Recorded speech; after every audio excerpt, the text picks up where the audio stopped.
প্রিয় দর্শক, আসসালামু আলাইকুম। সহি আত তিরমিজির পঞ্চম খণ্ড হাদিস নাম্বার 2890 বাংলা অনুবাদ।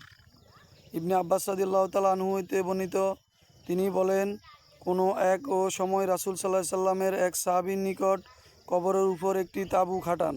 তিনি জানতেন না যে সেখানে একটি কবর।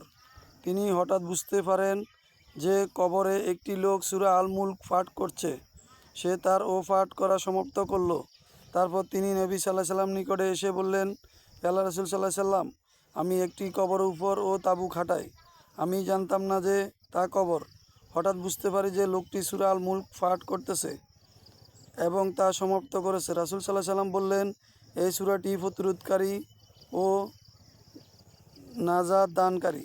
এটা কবরের আযাব হটায় দেয় এবং তেলাওয়াতকারীকে নাজাত দান করে। হাদিসটি হাসান।